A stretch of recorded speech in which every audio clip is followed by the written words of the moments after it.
Okay, good morning, everyone. All sorted? Okay. So I wanted today really to try and just conclude the topic of conclude what I wanted to share around the theme of anti-Semitism, and try and pull together a lot of the different ideas we've seen. And what I'm going to share is the core of the idea has been made famous by Rabbi Sachs in some of his very influential articles around anti-Semitism, and it's probably familiar to many of us here. What I would like to do is try and ground what he says in some of the classic sources and contextualize it and broaden it a little bit. But the basic idea is one that's I think become quite familiar over the last few years. So what we've seen is there is this phenomena called anti-Semitism. It doesn't fit any neat definitions. It seems to evolve through the ages, and we spoke about the sort of mutating virus metaphor that so many use. It seems to surprisingly adapt at each juncture in history. So at a time when Europe is very religious, it takes a clothing, a veneer of being a religious conflict with Judaism, and it's about the supposed Jewish guilt for the murder of the founder of Christianity. Just as Europe moves towards the Enlightenment and away from religion, suddenly anti-Semitism is about how primitive the Jews are and how superstitious they are, and that becomes the issue. Then as Europe post the horrors of the Holocaust, and then as Europe moves towards greater modernity, it becomes a racial theory. Then post the Holocaust, as Europe moves left and away from sort of nationalist theories, suddenly the problem with Jews is that they're too nationalist, and it morphs into a shade of anti-Zionism. And that sort of difficulty in defining anti-Semitism, which goes through these mutations and evolutions each time society changes, and surprisingly comes back to bite us, it makes it difficult to deal with. Then we have very, very strong sources, and we heard Alon on Friday night, for those who were there, a very powerful short Torah that he gave. Alon was a soldier who is serving at the moment in Israel, and managed to, with great sacrifice, left his family here in England, his wife and children, and we were honored that he spoke to us on Friday night here in Shul and Kabbalah Shabbos, and he spoke very powerfully about the Tochacha. He says, I really felt when he spoke, Mi Ka'amcha Yisrael, we're wonderful people. We are, Klal Yisrael is, he is beautiful neshama. He's a soldier who described sort of sleeping in a sleeping bag outdoors for weeks till Israel got its equipment together. So someone who currently lives in a comfortable house in Henton, and 4 days not being able to change clothes after there's a heavy rainfall because of supply chain problems, weeks of only tuna to eat, and incredible sacrifice and physical discomfort. And then he's lying, 10 meters from the border, and describes so vividly every time an acorn falls to the ground and the leaves rustle. And you think it's a footstep coming or someone approaching. I mean, just mind blowing. And he says what keeps him awake at night, the psukim and the tochacha, and the sense of how can I improve, how can we be spiritually better. And he spoke very powerfully about not abusing this idea to point the finger at others, but for us to turn on ourselves and try and improve. So this is pillar number 2 of what we're trying to grapple with. We have the mutating virus of anti-Semitism, very hard to define. We have very clear spiritual sources around anti-Semitism as being about a spiritual failure, and we discussed that at length in previous weeks, so I don't want to go through that again. So that's pillar number 2. Pillar number 3, we have to deal with this, in Israel's case on a military level, in Israel and the diaspora's case on a political level and a communications level, and we need to appropriately address anti-Semitism. It's not something we can ignore. We have a chiyuv hishtadlus. We're not allowed to just look at spiritual dimensions. We have to deal with it proactively, and we need to understand it. We're all engaged in perhaps near-obsessive analysis of what's happened over here and what triggers Hamas to behave in this way, and what triggers the continued challenges in the Middle East and this barbaric behavior beyond anything we can imagine. Intelligence failures Israel's going to have to address at some point. So that's a third pillar. There is a sort of socio-political dimension to this. So what are we meant to make of all of this? How are we meant to bring this together? So the model really that lies behind the sort of analysis that we're sharing today and Rabbi Sachs takes is one that we've spoken about before, in which the Rambam there is a more significant debate around the nature of Hashem's intervention in history and the concept of hashgacha, divine intervention, hashgacha pratis, personalized intervention, the role of nisim and miracles. And I've dealt with that extensively, and the recordings are, I think, online. This sort of spectrum of views in the Rishonim, which drift from at one end of the spectrum. You have what's nowadays often labeled a more rationalist approach, though it's not necessarily entirely a correct label, through to more mystical approaches. But at least let's talk about the more mystical ends, in which everything is direct divine intervention and miraculous, perhaps covered with a veneer of natural law. And on the opposite end, you have a sort of viewpoint which takes a natural functioning and a scientific functioning of the world as being more the default setting. The Rambam argues, the Rambam who believes that the world can and should be understood scientifically and philosophically, and nonetheless is profoundly connected to Hashem and spiritually, sees intervention, divine intervention, what we would call miracles, aberrations from the natural function of the world, as in a sense almost a chil Hashem, as demonstrating a vacuum of that which is divine and godly in the world. And his argument is that the deeper way to understand it, the more spiritual way to understand it, is that built into the fabric of creation is a spiritual feedback mechanism in which if humans and Jews live up to their spiritual challenges and grow spiritually, the world will be a better place, not because there needs to be miraculous intervention, but because the physical world functions in that way. It's again, the Rambam's view in his understanding is not a less spiritual view, it's a more spiritual view. It's not a world in which the world operates as it does, and then Hashem has to tweak it every so often, which he sees as I said, as a vacuum of the divine in the world, but rather built into the system is a functioning in which a society can't work well, can't flourish financially, militarily, emotionally, sociologically, unless it's also flourishing spiritually. And he sees this as built into the systems of the world. Now he gives us some examples of this and not others. So there's much that needs to be worked out in the thought of the Rambam. I don't want to go through that whole pathway again. It's something we discussed. But an example he gives of this is of the Mamori Chazal around reasons for the destruction of the Beis HaMikdash. For example, the second Beis HaMikdash destroyed because of Sinas Chinam,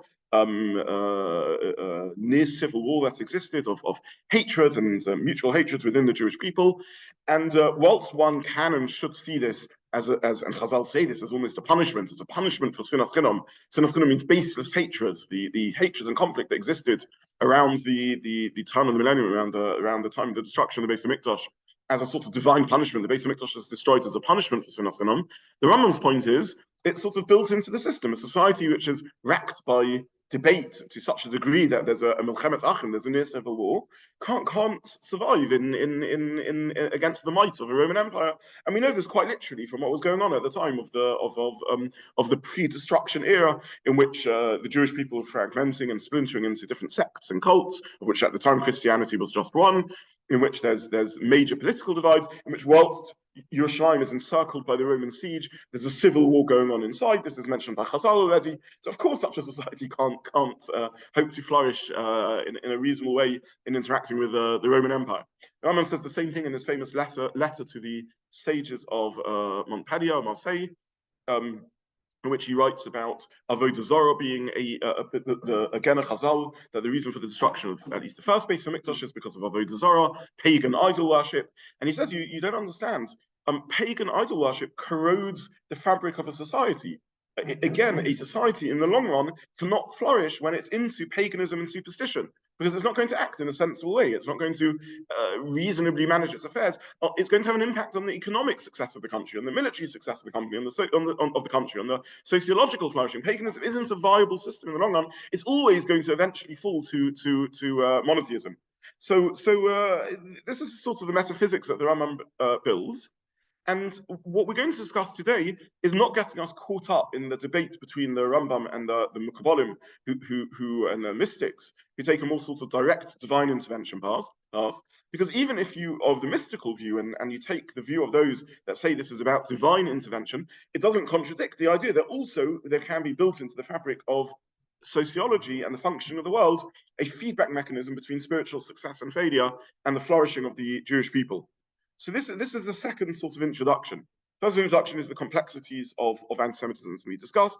The second is that we can look for, if you like, a sort of sociological theory of anti-Semitism, which doesn't remove the divine and the spiritual from understanding anti-Semitism, but on the contrary, places it very firmly at the core of what the Jewish mission is, and how that's been built into the fabric of the functioning of the world, that when we flourish and do our mission, the world works better for us and we are more blessed. And when we don't, unfortunately, things fall apart. The third introduction is the idea that sort of emerged from everything we've been saying over the last few weeks. That one way to think of a Jew is as the eternal other. I think we discussed in this setting the meaning, the etymology of the word ivri. I definitely spoke about it in Shul on Kiddush, but we discuss it here also, the meaning of the word ivri.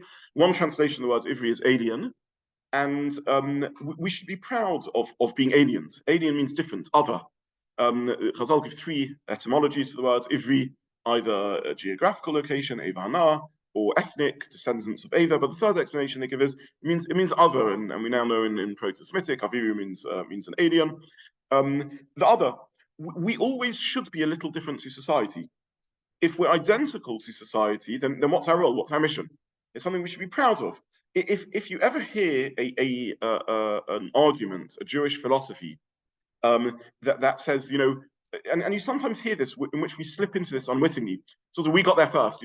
Society has some sociological insight or idea, and people say, "Oh yeah, but Judaism matches that." So any current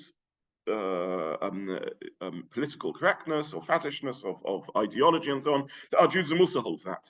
That may be true, may not be true, but if we completely match what happens to be the worldview in 2023, then let's shut up shop. What we for?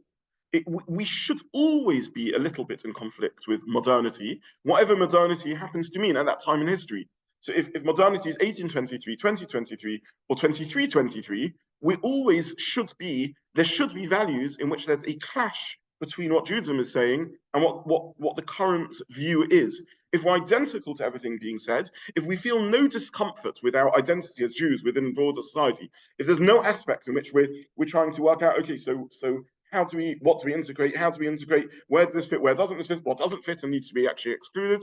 Then what is the Jewish message? What is our idea? And if we understand that that's almost essential to the identity of a Jew is Yonah's cry, Ivri Onoti. I'm an Ivri, that's what I am. I'm an Ivri, and I'm different. And we embrace that and we're proud of that. And we need to know this is what it means to be. If we don't have that cry, then what does it mean to be a Jew? I shared it in Shul, I don't think I shared it here, but I shared it in the form of a little story. But I think this is so profoundly true. It was a year 10 trip that I accompanied with school several years ago, and did I share that here? I don't have to share it here. I did share it here. Okay, so I'm repeating myself. Forgive me. But it was here or not here? Not here. Okay, fine. So I'll just have it very briefly. We were going on a trip, and it was a science trip to a science conference in Oxford, and there's an auditorium with about 3,000 school-age kids, GCSE science students, and amongst them our little contingent of 20, 30 kids. And we messed up our timing, and we ended up straight after the conference was over, having to daven mincha in the auditorium in the lobby of the conference center. So you have 20 Jewish kids trying to daven mincha. Well, 2,980 kids are walking past, and they're teenagers, so of course they feel profoundly self-conscious. Everyone's looking at them doing this strange thing and davening. And afterwards, I spoke to them about it, and I said what I think is so true. What a tremendous gift, actually, to be able to do something a little bit different to what everyone else is doing, and what a bracha in life to have to struggle. I think the biggest gift we give our teenagers is actually having to struggle with identity a little bit. It's because a Jewish kid thinks a little bit more, and Jewish adults, I hope, also, about what it means to be a human, what it means to be, what identity is, what it means to be British, what it means to be a part of a world, a part of a country, than typical, because we're forced to deal with identity. We're forced to think about identity. We're forced to think about difference. We're forced to develop, if we are to flourish, a moral fiber to do things a little differently. Maybe now it's a little easier in the Zoom generation, but to walk out of an office on a Friday at 2 o'clock is an incredible strength of personality, an incredible challenge. While everyone sort of looks at one and one feels, is one shirking, is one not shirking, is this right thing, wrong thing, how does one deal with it? The ability to think counter to society is an incredible strength and actually an incredible bracha to the society. To have catalysts for change, to have those who are able to think a little bit out of the box, out of the consensus, is a Jewish quality. And we know that that as soon as the ghetto doors fell and Jews were able to contribute again to wider society, they were the yeast that fermented enormous change in society. Sometimes for better, sometimes for worse. I'm not saying always get it right. I don't know if some of Marx's catalysm of change was for better or for worse, and different people have different views around Freud and other catalysts of change. But the Jewish ability to create what they call a secular shift, a sea change shift in world perception, in the sciences, in culture, in economics, is a phenomenal part of the package of Jewish overachievement, out-achievement, contribution to the West. And again, the point I'm making is not a claim of superiority. It's simply we've been given the gift of the Torah, and to the degree that we are, again, there are parts of the Jewish world, for better or for worse, I'm not going into hashkafas now, who don't engage with Western society significantly, and their focus is on an internal life, and in which case we're not going to see a direct catalyst to change to Western society. There are parts of the Jewish world who have left the Beis HaMedrash so far behind that, again, they lose this ability to contribute to Jewish society. They've lost that to a degree, that alienness that's there. And there are statistics and research around this about the creativity is really within a few generations of leaving the ghetto, as it were, where you have this burst of creative contribution. But if one walks a path, and again, there's different hashkafic approaches to this, but if one walks a path in which one is trying both to be immersed within the Beit HaMedrash to some degree or other, or at least very engaged with one's Jewish identity, and at the same time part of wider in 2023 Western conversation, but whatever the conversation on modernity is, then by definition, this otherness will give an ability to contribute and innovate in a unique way to be part of society and yet see society as an outside, to be able to step in and feel part of it and understand it, and step out and be a little different to it. And this is in material life, but most importantly in the context of our discussion, within spiritual life. This is what it means to be a Jew, to be Ivri Anochi, to have values which are a little different and a little contrarian. We are the ultimate contrarians. This is what it means to be a Jew. Yeah. When the immigrants come in and they don't integrate with society, they seem to find it that, well, they don't like us and they want to be insular. On the other hand, hit with the wrong thing. It's right, but when the greater society seem to take offence that we're not sort of. So there's a broader conversation around, which I'm not going to go into now, around integration and so on, and it is complicated because perhaps part of what the West needs to begin grappling with is a significant part of the population that have arrived in the West and haven't integrated, or so I don't want to go into complicated discussions around melting pot theories of assimilation and so on. It is complicated. How do you get that balance right? I don't mean in anything I'm saying, by the way, to be trivial about this. It's a very, very hard line to walk, the two halves. But the concept of us being the ultimate contrarian, that there's always, the point is there's always going to be something a little bit irritating about the Jew. There's always going to be, the Jew is always going to be the nudnik who says, who is saying maybe society isn't quite right. There's something, it's always that little irritant, that little, if we want to switch our metaphors, that little speck of dust in the oyster around which a pearl can be built around that, something beautiful can emerge, but there's always going to be a little bit of an irritant in a little area of tension, because we're never going to quite fit in. And please God, we should never quite fit in. We should always be a little different. And now we get to society's ability to cope with that difference, which is where Rabbi Sachs's voice comes in, which I'll say in a moment, but you had your hands up, sorry. Is this essential quality up until the Messianic age? A very interesting question. One way of understanding the Messianic age is that the difference will no longer be an irritant, but be one of inspiration, and we hope to inspire and bring the world with us on that journey. Many of the messianic prophecies are about exactly that. That suddenly we will become fellow travelers with the rest of humanity. Yeah. Will there still be a Bein Yisrael la'amim distinction in the long run in the messianic age? As machlokas. In other words, is the vision that ultimately once deeper into the messianic age, in essence, all humanity will revert back to being Klal Yisrael. Again, let's think about the Midrashim. Hashem goes around the world and he offers every nation the Torah. In other words, what the Midrash is trying to say is that every national characteristic should have a place in Torah. So will there be a reversion of that role? Chazal referred to Esau, right? We're now reading about Yaakov and Esau. There was meant to be a partnership between Yaakov and Esau. That was Yitzchak's vision. Esau is Yisrael Muma. Esau is a Yisrael who has assimilated effectively in one language of Chazal. So how much of that will be unraveled and in what way isn't entirely clear. But the concept that we should all become fellow travelers, yes, that's what one of the ways of understanding. The Rambam says, we looked at this a little bit when we looked at the era of Mashiach.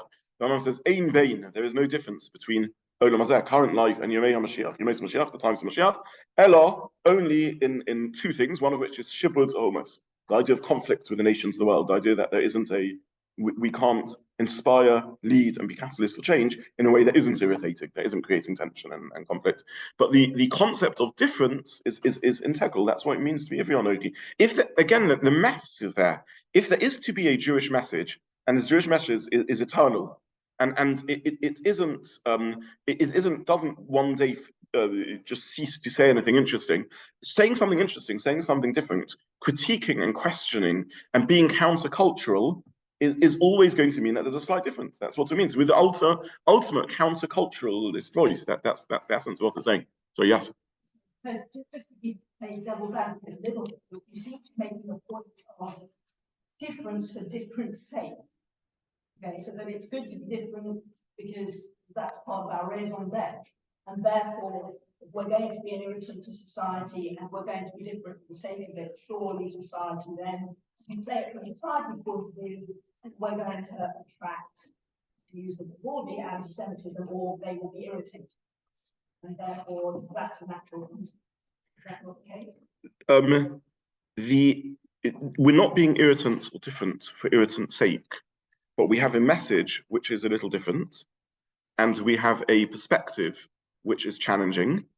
And some people, when they are confident, when they are wise, when they are calm, when they're reflective, they can cope with someone challenging them. And sometimes people can't. And that's what it is. Ideally, a society should be able to cope with, and individuals should be able to cope with it. It's the same, by the way, in a meeting, right? You have a large meeting, and there's group consensus, group think going on, and one voice begins challenging it. So either you embrace that voice and actually realize it's a really healthy thing, or you shut it down because you don't have the confidence to deal with it. Having the strength of character, the ability to be within and without, and suggest maybe this is going a little wrong, maybe this isn't quite right, maybe this needs to be adapted. One of the things I've been trying to deal with in the Sunday morning philosophy series, one of the themes that we've looked at again and again is around Judaism and modernity. And it's easy to adopt a stance that everything modern is out. And it's easy to adopt a stance also in which everything modern is great. But trying to have a filter in which we're able to embrace that which is positive within the changes in the world. And actually, the Rambam was a very powerful voice of this, in which he didn't just speak about a Yeridas Adoros, a decline in the generation, but also a growth in world moral standards, recognizing that there's insights of modernity which we should be embracing. And amazing, we live in a world in which there's so many positive values. This is not meant to be a bleak negative view about things. I've spoken again and again here about much in modernity that's positive. The insights of science, the insights in morality also that are positive. But if the filter ceases and we think that we cease to have an ability to say, yeah, but this isn't Jewish, this isn't in line with our values, then we surrender, then we shut up shop. And that's the end of our mission. So to be a Jew is always to be a contrarian voice. It's always to hopefully challenge groupthink. I mean, interestingly, some of the most significant voices that led to the founding of the far left, and of which we are now, at the moment at least, seeing this unholy alliance between the far left and parts of fundamentalism. This is not a dig at politics. It's not about moderate left or moderate right, but I'm saying the wings and the far left that have morphed into another mutation, another variant of anti-Semitism. Many of the founding fathers and mothers of that school of thought were also Jewish. It's very interesting. I mean, that's a painful reality to accept, but it's true. And this is a problem. So if to be a Jew means to be an Ivri, and to be an Ivri means always to be countercultural, we understand two things. We understand why anti-Semitism mutates, because in an era in which the dominant philosophy in Christendom is Christianity, the Jew is a different voice. He's the alien. As the Enlightenment dawns and humanism spreads and the like, the Jew is the irritant because they're not quite buying into modernity in the way that we would like. As nationalist and racial theories abound, the Jew is an alien because they are the minority scattered across Europe that's different to the regular nation state. And they're a reminder that actually maybe nationalism is newly discovered to be part of what it means to be a human being, but maybe there's something that's supranational, that's beyond that. And as nationalism comes down and there's a sort of a wave, at least in the left, of dislike of group identities and nationalism, the Jews are a reminder that we are a nation, that Am Yisrael, that there is something in nationality. So whatever is going on in the world, that if we understand the Jew as the eternal alien, we understand why it mutates. And here we come to the psukim in Lech Lecha, in which Hashem says to Avram, Lech Lecha mi'atzcha miladotcha mibeis avicha la'aretz asher areka, which midrashically, the first pasuk I'll translate midrashically, the next one I'm going to say pshuta shemikra. If we hear that cry as the founding cry of the founding of the Jewish people, Avram is saying, leave. Go, leave your land, your birthplace, and the house of your father. In other words, you're setting away from home. You're moving away from society. And the land that I will show you is there's always another goal. There's a land that I'll show you. There's always another step and another step and another step. Okay, that's a midrashic reading. But the next two psukim on, Hashem says to Avram, those who bless you will be blessed, and those who curse you will be cursed. Which in the language of the Rambam, we can explain, this isn't just, or isn't only, or isn't direct divine intervention. It's built into the fabric of society and of sociology. A nation which can cope with different voices, that can cope with challenges, that doesn't feel threatened by having those who are slightly different within it, that can live with catalysts of change, that can have aliens amongst themselves, that don't feel that this is challenging. Why can a Christianity not bear that there's a few tens of thousands of Jews living amongst them? Why can humanists not cope with a voice that's saying, yeah, humanism is great, modernity is great, but maybe we're going too far and we're losing spiritual values? Why can a Europe that's moving towards nation states and nationalism not live with the fact that, yeah, nationality we've now discovered is important, but can there not also be people who don't quite fit within the box of what it means to be nationality? A nation that can live with that challenge is going to be a nation that can flourish. And a nation that can't live with that challenge is a nation that's going to fall apart. If you don't have the Jew as the most extreme model of not quite fitting nationality, you're going to inevitably end up with nation states that need to amputate parts of their population in order to fit into that box, because it doesn't fit. We don't fit. Humans don't fit these neat categories. If you're going to have a humanism gone mad, in which there's a complete forgetting of the spirit and that which is transcendent, then you're going to descend into decadence. So the world desperately needs to be able to hear the Jewish voice and tolerate it. And a world in which there are those who bless you, I will bless, says HaKadosh Baruch Hu, meaning such a society can flourish. It can be spiritually and mystically and miraculously and through divine intervention if one belongs to that school of thought. But it also is, and perhaps only is according to the Rambam, because this is built into the fabric of society. A society can only flourish. It will be blessed if it can bless the Jews, if it can give us space to be ourselves. Why can't there be a small part of the population that's saying something a little different to the world? And until 1948, for 2,000 years, we were only able to say things a little differently to the world.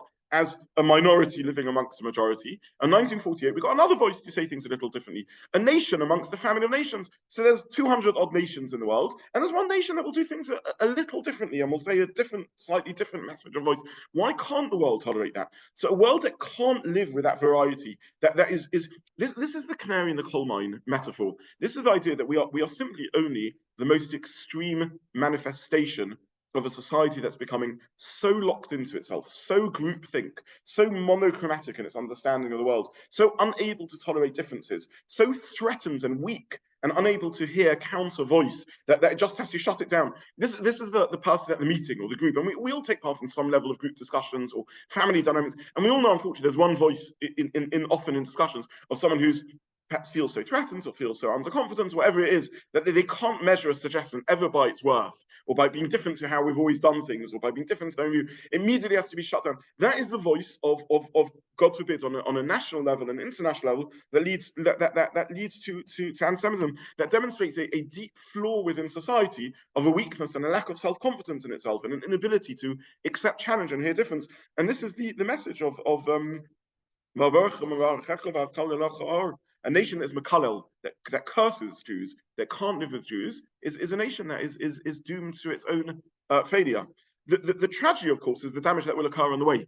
But in the long run, a nation that's conducting destruction, a Hamas ideology that's driven by hatred, fundamentalist Islam that's driven by a nonsensical view of world dominance, and Nazism that's driven by hatred of anyone that doesn't belong to an imaginary concept of a supposed race, is going to fall apart. It's going to destroy itself. It can't flourish. A society like that can't last long. At some point, it has to unravel, because it's simply not true to human nature and the ability of humans to work together. But by my goodness, the damage that it can do on the way, and this is what's frightening. Yeah.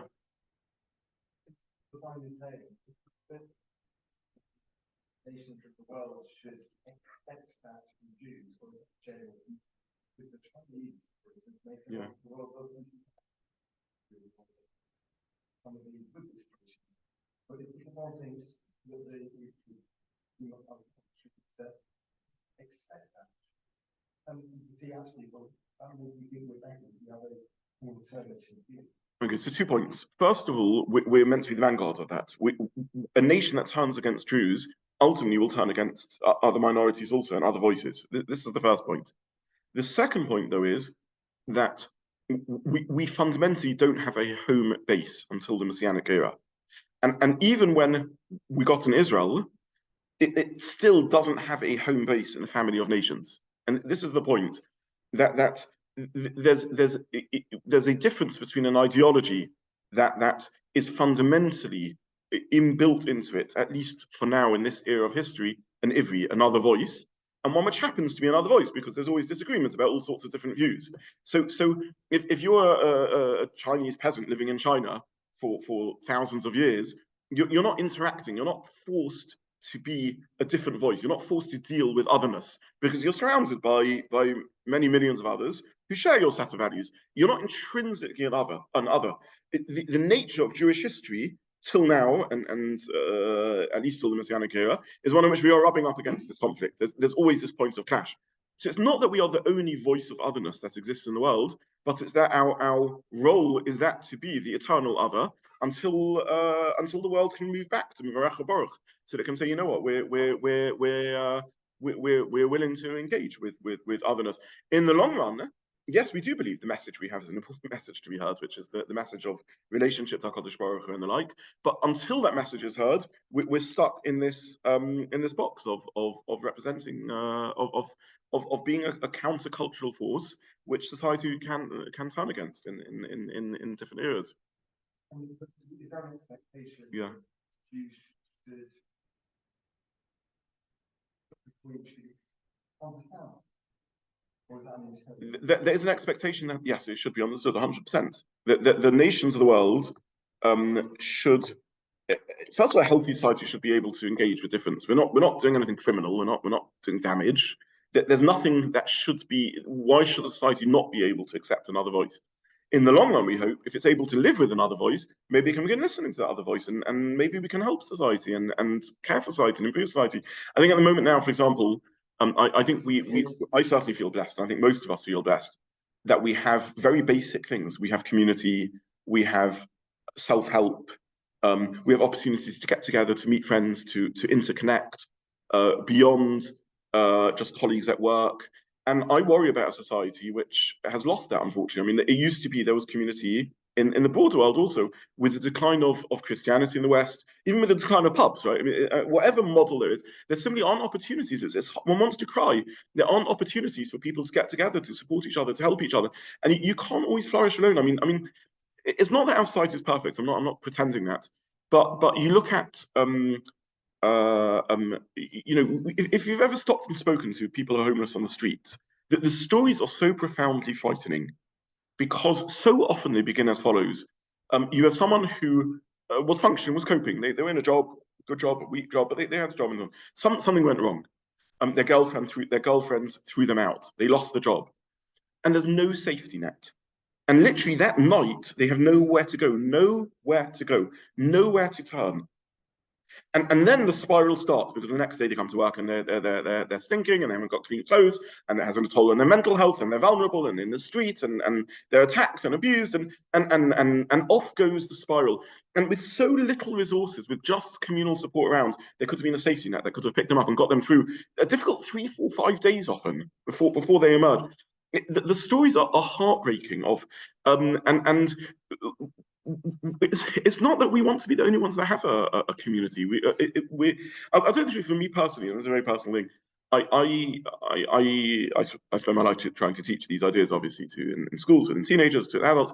One of the reasons I'm desperate to get these across, I wish I could say it was just because of Emunah and HaKadosh Baruch Hu and everything else. That is important to me, but it's actually more important to me something else, which is I'm frightened silly by what's going on in the world of people that live in a life in which there's a complete forgetfulness of transcendence, in which a vision of a human doesn't include that there's something transcendent and beyond and above and spiritual. I find that profoundly frightening vision of humanity.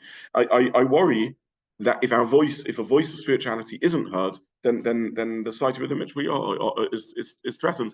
I think when Netanyahu says, Israel is just the point of conflict, of the battle for the survival of the West, I think it's deeper than I think he's right, but I think it's much deeper than he means also.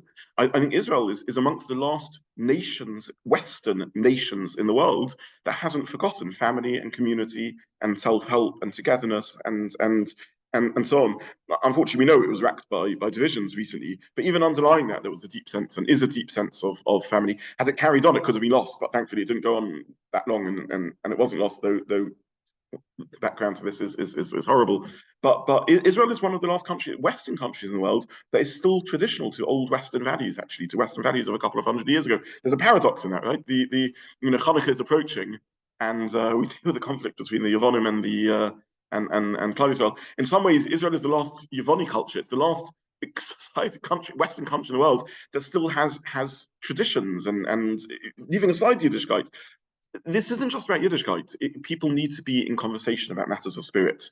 In the Western canon, one of the beautiful things about being a Jew is we raise our children, all of us, we take it for granted. But in our education system, we just take it for granted that our children emerge speaking a classic language, or at least reading it and translating it decently. In the West, the vision of education, including Greek and Latin, has been lost. The idea of engaging in conversation with thoughtful thinkers across the generation, with the Western canon of Plato and Aristotle and Socrates, and like dealing with life questions, where is that going on anymore? So kids are stuffed with art and science and music and sport and celebrity culture. There's so little. The West correctly post-war realized something had gone badly wrong, but it threw out the baby in the bathwater, and it just lost any sense of transcendence. And I think that's very, very scary. And that's Makal El Cha'ara. If our voice can't be heard, then where's this all going? What's going to be?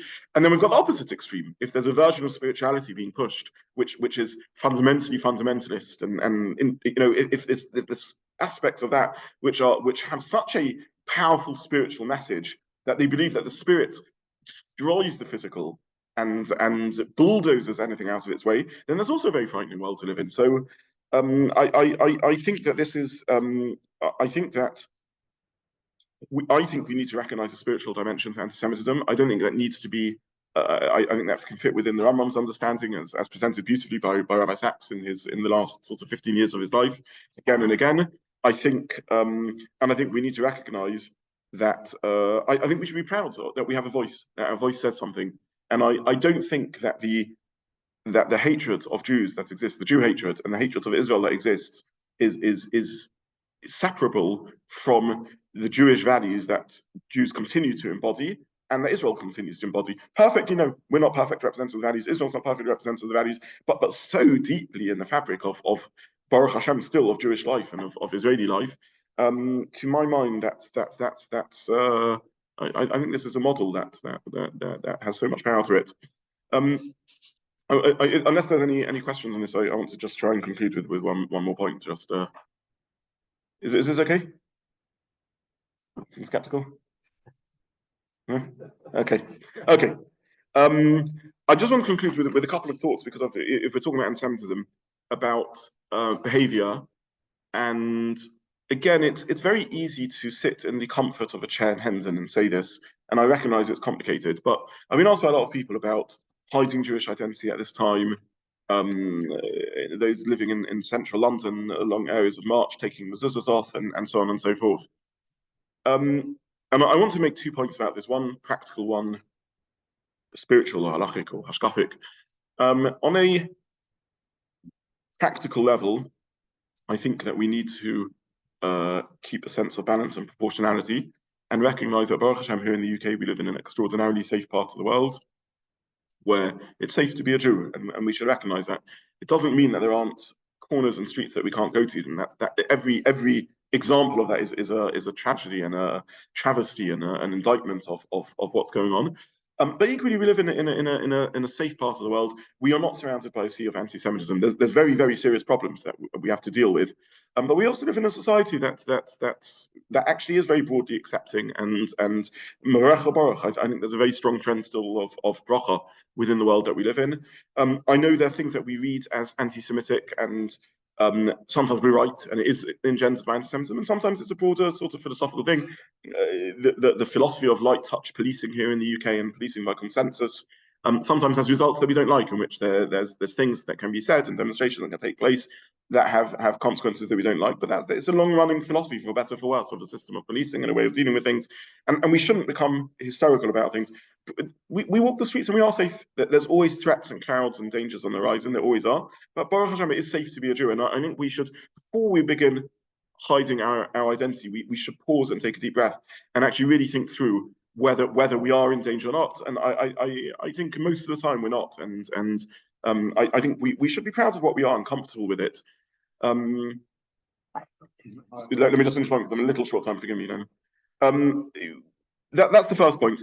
I want to now also just share a couple of halachic and hashkafic sources, which I think we should mention over here.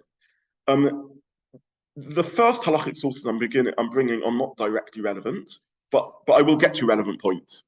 But the question we're asking is, to what degree do we take our kippot off? To what degree do we hide our identity? To what degree can we justify taking the mezuzahs down? The Shulchan Aruch paskins that if a person is asked, are you Jewish or not? Are you a non-Jew? A person is not allowed to lie. A person cannot lie and say, I'm not Jewish. And the reason for that is because in so doing, what they are saying is denying Jewish identity and denying what it means to be a Jew, with the whole belief system and whole worldview that goes with it. So we may think we're just denying ethnic identity, but what we're really saying is a denial of values and belief and so on, and that's not allowed. The Shulchan Aruch then carries on, and he says that this is even in Yehorig V'Al. In other words, he believes this is effectively part of one of the 3 cardinal sins. Meaning to say, in the same way as one can't serve Avodah Zarah, one can't engage in pagan worship, the Shulchan Aruch is of the view that denial of Jewish identity is equivalent to that. A remarkable pasuk. He then says that you can avoid the question. So he says it's not osa in a time of danger. It's not forbidden in a time of danger to change one's clothing so that one doesn't look obviously Jewish in order to avoid the conflict. But if push comes to shove and one is asked, Jewish or not Jewish, yes and no, one isn't allowed to lie about this point. Shulchan view is that this is Yehorig Valyava. The Ramah then adds that you can change clothing even if this involves other Isurim, like wearing sharpness and the like, because it's a time of danger. One can do that. Then he says this is only if it's Mokum Sakon, if it's a time of danger. But if it's not a time of danger, in other words, it's unpleasant being a Jew. One may get the odd, Free Palestine called out from a car. Ramah doesn't use that example. But one may get some hassle for being a Jew, but it's not dangerous. He says one shouldn't change one's clothing because that is surrendering Jewish identity. This is the Ramah's edition. The Ramah is the posik for Ashkenazic Jewry. Okay, so what we've seen is a Shulchan Aruch agreed by everyone that denial of Jewish identity, when explicitly asked and confronted, is included in Avodah Zarah, and a hiding of Jewish identity is appropriate in a time of danger, but not appropriate in a time of unpleasantness in being a Jew, rather than explicit danger. The source of this is a sefer called the Trumas Hadashim, which was written by someone called Rabbi Zobin. We're looking at 1300s Europe, one of the most influential Ashkenazi poskim. He was living in Germany and then in Austria, and unfortunately at the time dealing with these sorts of shaylos, and this is what he writes. There is another halacha which isn't the same halacha, which is when it's a time of persecution and there's an attempt to get Jews to change attire as a way of shmad, as a way of assimilation. So that's a separate set of halacha. We're not talking about this. In other words, if a gun would be held to someone's head and they say, "Don't wear a kippah, don't wear a talis, don't wear tzitzis," and it was just because they just didn't like the look of your kippah, one would be allowed to do so. That's not Yehorig Valyava. If they're saying, "Don't wear a kippah because we want you to lose Jewish identity," then that's a separate halachic mechanism of Yehorig Valyava, of an anti-assimilation thing. That's seen as a separate thing. Here we're not talking about that. The person's not taking off their kippah because of a direct assimilationist agenda. It's just because it's unpleasant. It makes things uncomfortable. So the Shulchan Aruch paskins that to deny Jewish identity or Valyava, to submerge Jewish identity, allowed in time of sakana, but not in a time that's not dangerous. And I simply want to say again, I'm not puskining for someone who lives in central London, someone who feels threatened. I just think that before we make this decision, we should think about this and how this works. And when we are not in danger, do we want to start hiding our identity? Again, someone who judges that they literally feel in danger feels vulnerable, and it depends on the person and where they're going and their own fortitude and resilience and so on. I'm not trying to give a psuck here on a complicated subject, but I do think we should think about, does it make sense for us to hide identity? Should we be becoming invisible? Is that the way for us to deal with anti-Semitism? And I want to conclude with a non-halachic source, which comes from the Sefer Hasidim. Sefer Hasidim is a very interesting work. In Germany, in the 1100s, a Hasidut movement arose, not connected to what we nowadays call Hasidus, a pietic movement arose, founded by someone called Rabbi Shmuel Chassid. Its most prominent proponent was Rabbi Yehuda Chassid, mid-1100s we're talking about. He himself was very influential in his students, went on to become very, very prominent, the Rekeach and the Azura, very prominent figure. The Sefer Hasidim, by and large, is not treated as a halachic work, but as more as an ethical work or a work of values. Its name is Sefer Hasidim, the work of piety. It's a longer discussion exactly what the role of this work was and exactly who authored it, but it's certainly a work that emerged from the school of the Hasidei Ashkenaz. And there he writes, as a value, and he says, as a value, we shouldn't be hiding our Jewish identity. And he brings the story of Moshe Rabbeinu, who encounters the daughters of Yisro at the well. Remember this story? And Jethro, Yisro's daughters, go back home to Yisro, and they say, we met a Mitzri man at the well, and he said this to us, and he said that to us, and Yisro says, oh, invite him home, and of course this ends up with a shidduch. Moshe marries Zipporah, the daughter of Yisro. Now Chazal pick up on this, and they criticize Moshe for presenting himself as a Mitzri. So Moshe didn't say he was a Mitzri. His attire, his body language, his language led the daughters of Yisro to assume he's a Mitzri. Why was that the case? Well, we know, because he grew up in the household of Paro. Say Chazal, fine, you grew up in the household of Paro. But now that's over. You've run away from Egypt. Revert back to your Jewish identity. Why on earth are you looking like a Mitzri? And they talk about Moshe being punished for this. According to one source in Chazal, this is why he wasn't able to be buried in the land of Israel. Very interesting idea. Okay, whatever we make of that medrash, however we understand that medrash, the Sefer Chassidim brings this and says we should look Jewish. We should be comfortable with looking Jewish. Why not? This is more than why not. This is what we are. If we are meant to be Ivrim, if Ivri Anochi, as Yonah said, if we're meant to embody a set of values, then we shouldn't be trying to submerge our identity. The cry should be the opposite way around. Why on earth can society not put up with us? What's wrong with society? And again, I'm not talking about endangering ourselves. But if we're not endangering ourselves and a little bit unpleasant, then let that incident be reported to the CSG as an anti-Semitic incident. And let the world know, let the government know that this is what's going on in the UK, because that's part of our mission. Why should there not be? Why should we remain silent and not let society realize what is going on? If we don't do that, I'll tell you something, we will survive. Maybe individually it will be very painful for us. The Jewish people will survive. The UK will suffer for this, God forbid, because a society which can't deal with anti-Semitism is a society gone wrong, gone mad. So both in terms of our mission, if we are to carry out our mission as Jews and the spiritual message that we carry, and Ivri Anochi, we need to embody that. So again, I'm not giving a psak halacha, and I appreciate that different people have to make up their own assessment of whether chas v'shalom this is a time of sakana or not, and people have to think about their own vulnerabilities and where they're going and what they're doing. I'm simply asking for this to be borne in mind as a factor in decision making, that there is a value in us not hiding our identity. I think it's a relatable value and an important one, and it comes from our classic sources. So I'll finish with that message. Again, I'm not saying halacha l'maisa. I don't think there's halacha. People have to make their own assessments about it. Certainly has a value. Thinking about this as a factor, I think, is important. Sorry, Dennis. Yeah. I was in the Edgware Road a few years ago when there was problems with the Gaza in it. And minding my own business, had my couple on, and for the next minute I had a Palestinian flag stuck up my head. The great big Palestinian, who must have been about 6 foot odd, decided not to have an altercation with him. So I just looked him in the face and just walked away. But I did report it to the CST. It was, shall we say, a little bit. It is unpleasant. Again, I don't think we're in the sakana, but if someone thinks they are, then they have to act accordingly. I have no greater insight than anyone else into whether these times are dangerous or not. I'm just saying we need to be thoughtful about it. That's my point. I had a very interesting episode. Forgive me if I'm repeating myself. I was walking, actually, you just reminded me when you said Edgware Road. I was walking in Edgware, which is not Edgware Road, and a guy wheeling himself in a wheelchair as I walked past says Jew to me. So I thought this was an exciting opportunity. I've never had the guts to engage in conversation with an anti-Semite, but I didn't feel nervous in this case. So I just stopped him. I didn't stop him. I didn't physically. I just stood by him and I said, "Yeah, thank you very much. I am well spotted. I'm quite proud of it, actually. But can I ask you a question, sir? Why did you feel a need to point it out to me?" And I couldn't get an intelligent answer out of him, unfortunately. I was really curious, I want to know what he was thinking. I thought like this is a golden opportunity to actually ask, like, what are you thinking? Why would you say that to someone walking past?